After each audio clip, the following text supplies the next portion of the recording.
What's up, guys? Today I'm going to start documenting the 1UZ manual swap using a BMW 250G get rag trans. I've been posting a little progress on Facebook here and there, and on my Instagram at High Class Drift Trash. I'll put it in the comments below if you guys want to follow. I post a whole lot of everything I do on there. But yeah, everybody has been asking me, please do a YouTube video, please update all the information on this. So I'll give a quick rundown of the things I've encountered so far. I haven't put everything in. Obviously, we're doing that today. But while ordering parts, there's some things you should know if you're going to do this swap.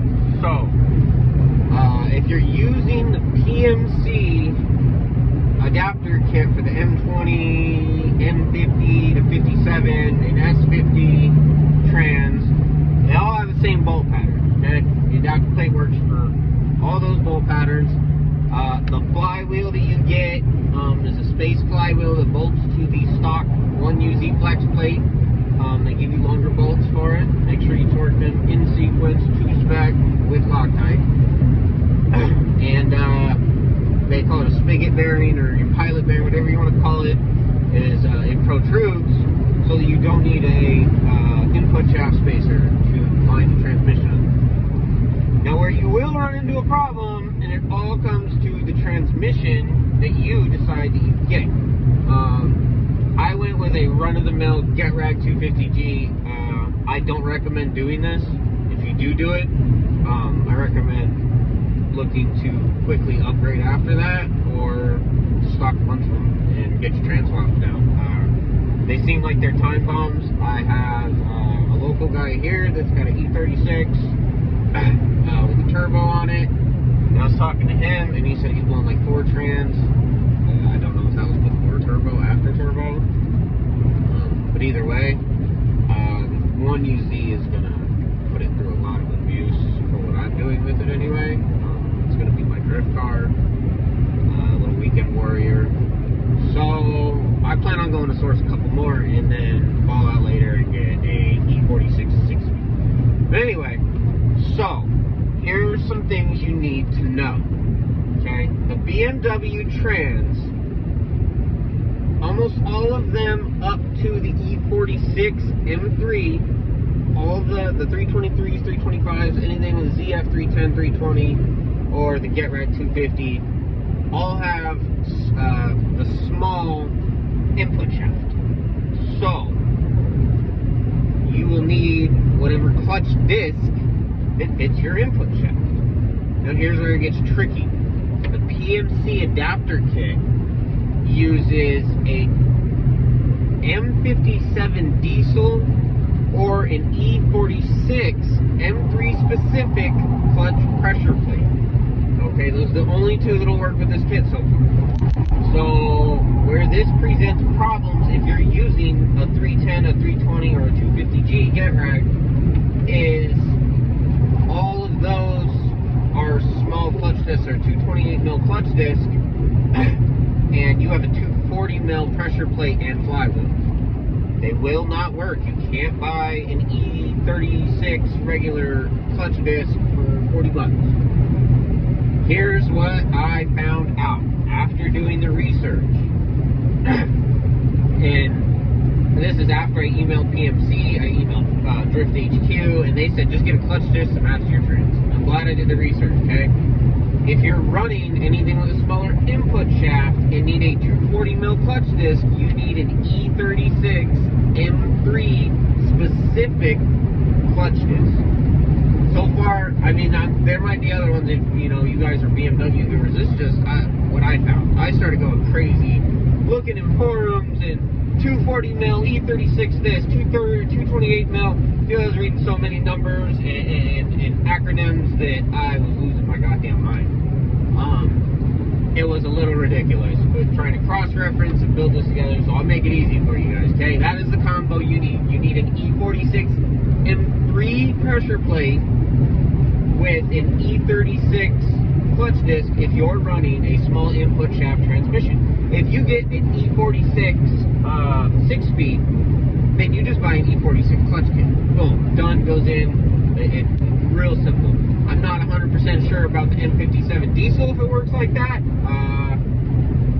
I haven't looked too much into that. I actually just found out from Pmc that you can use the M57 diesel pressure plate, which I think I'm going to buy later on because the E46 M3 pressure plate has a self-adjusting clutch on that, and I heard it's not really a good prospect to be used and abused, and they don't feel that great. I'll let you know once I drive the car around. But those are my thoughts right now. So that is what you need to know. You will also need to know that if you're putting this in an Sc400, I don't know of a company that makes a crossmember for that transmission to that chassis. I will be fabricating it myself. I'm using a Wilwood floor mount pedal that I probably should have measured to make sure it would have fit, because it doesn't fit for the shit floor mounted. So basically we're going to flip it and flip the master cylinder and mount it in the relatively stock location. I'm making a custom bracket for that. And then the drive shaft. I heard from one person that you can use an E46 specific front end of a drive shaft and it will bolt to the transmission, and the telescopic part will slide with some brute force into the Sc400 rear shaft. Whether that works, I don't know. I'm not doing that. I'm dropping mine off, and I'm going to get the yoke adapters or flange adapters to a 1350 U-joint and drop it off at my local driveline shop and have them make me a driveline, because at this point I'm kind of over building stuff myself and source and stuff, so I'll just go drop it off when all of this is done. And then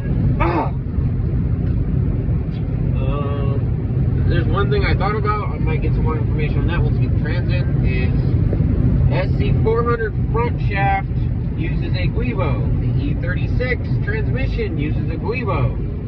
I did a rough measurement of it and looked to see if I could find any kind of billet adapter that would adapt these two together. There's ones for the E36 for their small to big output, or output shaft, or whatever you want to call it, the flange.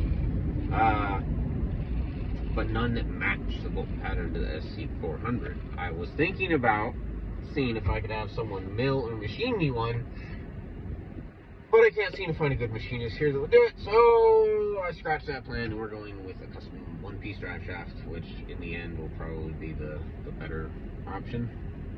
So yeah, today I am going to go put the transmission in, hopefully. I mean, at least put the flywheel and all the clutch stuff on. We'll see where to go from there. If I get everything done today and tomorrow, I can get the car down to my cousin's this weekend, and I'll show you guys us fabricating transmission mount. So yeah, the next part of the video will be me putting the trans in and everything I do along the way. You guys are in for the ride with me.